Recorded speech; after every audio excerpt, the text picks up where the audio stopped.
You know that feeling when you walk into a room and instantly start scanning faces? You're reading the emotional temperature, adjusting your personality, shrinking yourself just to keep the peace. Oh, absolutely. The shapeshifter mode. On the outside, everyone thinks you're the most dependable, kindest person they know.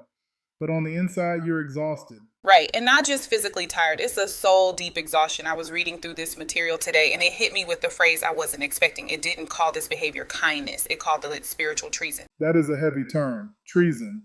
But when you unpack it, it makes frightening sense. We're trained to think saying yes to everyone is a virtue.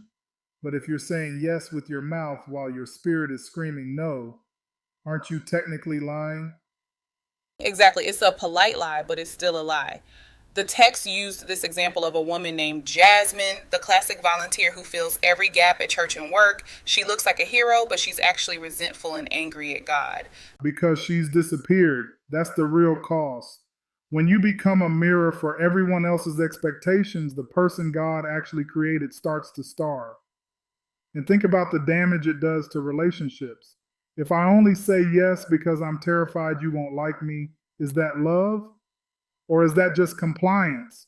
It's compliance. It's fear masquerading as friendship. And it gets even stickier with family, doesn't it? The material mentioned parents who can't say no to their adult children. That part was conviction heavy. If you keep being a financial or emotional crutch for a grown adult, you might actually be blocking their testimony. Sometimes the most loving thing you can do is step back so they can learn to walk.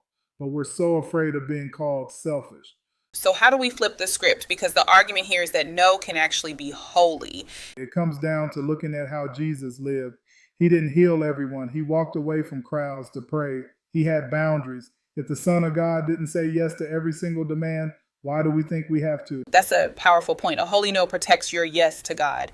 You can't fulfill your actual assignment if your calendar is clogged with things you only took on out of guilt. Precisely. It's about integrity. When your mouth and your spirit finally agree again, that anxiety starts to drop away. But let's be real, the first time you do this, it's going to feel terrible. Oh, it'll feel awful. Your body will panic because it's not used to setting limits. You'll feel guilty. But the key is realizing that discomfort isn't sin. It's just growth pains. So the challenge is to stop being an echo of everyone else's needs. Right? Stop committing spiritual treason against your own soul. Find one small place this week to say a respectful, honest no. It's not rebellion. It's the only way to get your voice back. The holy refusal. I love that. It's time to stop performing and start living honestly. Thanks for diving deep with us today. Always a pleasure. Keep protecting